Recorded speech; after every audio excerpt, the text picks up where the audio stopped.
jangan suka ngelamun jorok gitu kan. Apa namanya dulu ngelamun jorok tuh mas, Bu?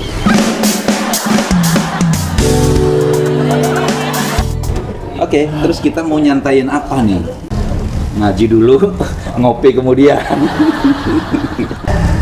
Kayaknya Mas Gun ada masukan gitu kan. Biasanya kan masukannya yang kemarin kan dari saya, sekarang dari Mas Gun lah. Mas sakit kayaknya nih. Iya, Sakit. dari dulu. Dari saya kenal kan dia belum sehat sampai sekarang.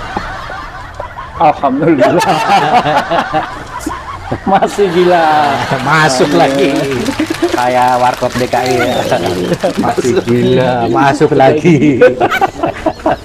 Kemarin-kemarin ada pembicaraan bagaimana supaya kita ini sehat dengan mengkondisikan pikiran kita gitu. Jangan suka ngelamun jorok gitu kan. Ngelamun jorok dulu bahasa kitanya apa bos? Apa namanya dulu ngelamun jorok tuh mas, Bu? Lu biang jorok lu. Jangan ngelonjor.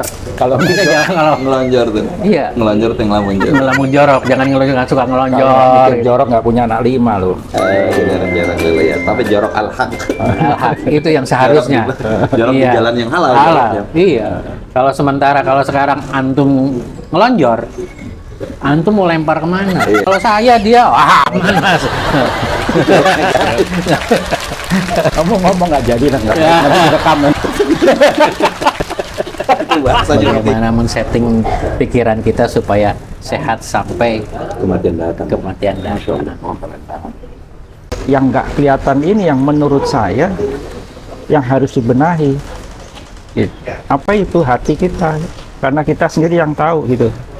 Hanya saya dan Allah yang tahu isi hati kita. Nah ini yang berat gitu.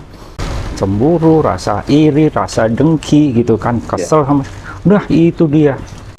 Saya juga lagi berjuang gitu, membunuh rasa-rasa yang tidak baik itu. Dan itu memang terkait juga dengan kesehatan akhirnya. Ketika kita berpikir negatif, terus terpikir, lama-lama terakumulasi gitu. Dan itu akan merusak sendiri. Kita sendiri yang akan rusak. Karena hati kita udah rusak gitu.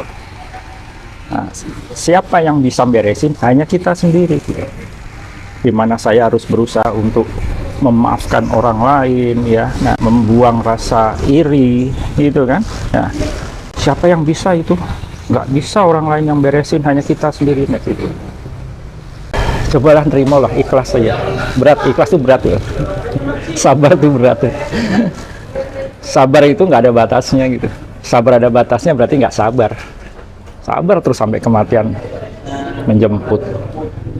Ikhlas ya wis, ikhlas saja apa yang ada tampak sini. Ada orang lain ngata-ngatain kita, ngebully kita, ya ikhlaskan saja lah. Seperti dia tuh saya ikhlasin dari dulu, udah ngapain gue pikirin gitu kan. Dia kan cuma ngebully gue kan. Saya bukan membuli dia. Menghina.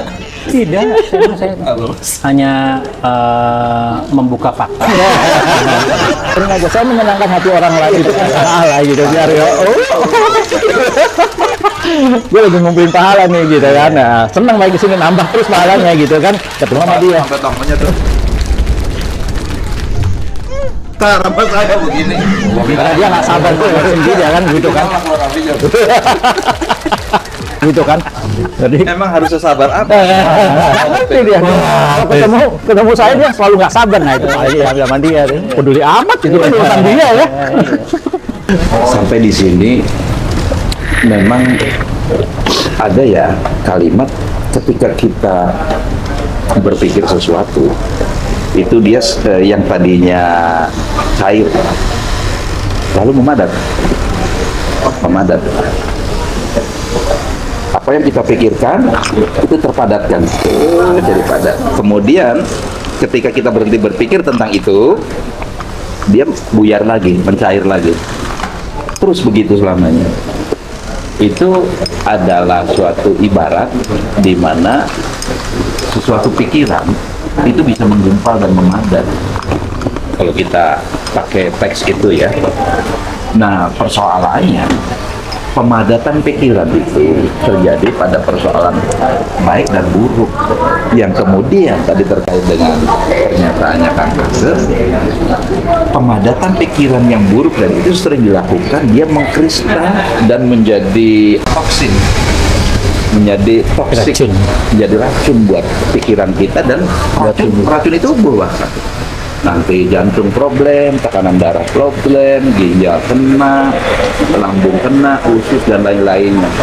Dan itu kalau para ahli mengatakan, saya sepakat itu 90% dari penyakit itu ditimbulkan dari pikiran gitu ya, semacam itu, karena dia sering mengkristalkan pikiran-pikiran, memadatkan pikiran-pikiran yang buruk. Pemicunya sakit hati, dendam, luka masa lalu, dan seterusnya dan seterusnya. Apa sih yang menggumpal tuh pikiran itu, di mana ngumpalnya gitu? Kalau dalam hal ini Rasulullah SAW memberikan suatu isyarat. An-Nu'man ibnu Bashir radhiyallahu anhu qala sami'tu Rasulullah SAW yaqulu, aku mendengar Rasulullah SAW bersabda, anna wa inna fil jasadi mudghatan, ketahuilah sesungguhnya di dalam tubuh manusia itu ada mudghah, ada segumpal daging. Idza saluhat saluha al jasadu kulluhu, apabila baik daging itu, maka seluruh tubuhnya akan baik. Wa idza fasadat fasadal jasadu kulluhu, dan apabila rusak itu daging ya, maka rusaklah seluruh tubuhnya. Bahiyal qalbu, ketahuilah segumpal daging itu adalah qalbu. Ini hadis sahih riwayat Bukhari dan Muslim.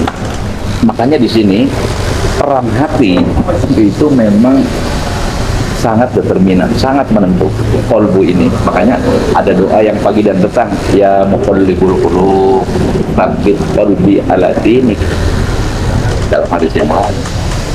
Wahai Allah, zat yang membolak-balikkan hati, tetapkanlah aku dalam agamaku. Agama adalah sumber petunjuk, sumber rujukan kita untuk memilih dan bersikap, sumber ketenangan, karena kita tahu sikap yang benar yang seperti apa, maka jiwa kita menjadi tenang. Dari situ juga maka ada pelajarannya adalah tentang menjaga hati kan? Menjaga hati agar kita senantiasa bersih dari sumber toksik tadi. Karena hati kita itu sebetulnya dalam suatu keterangan, hati kita, kalbu kita itu akan selalu mendorong pada al-fasad, pada kerusakan sebetulnya.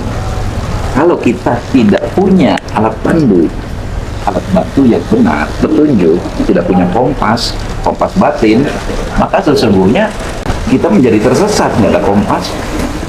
Kalau ada pertengkaran tentang arah hidup, kalau masih ada kompas, ada tempat rujukan. Jadi kita tidak bertengkar lama-lama lagi. Jadi kesimpulannya adalah hati itu sebagai cerminan diri hati. Jadi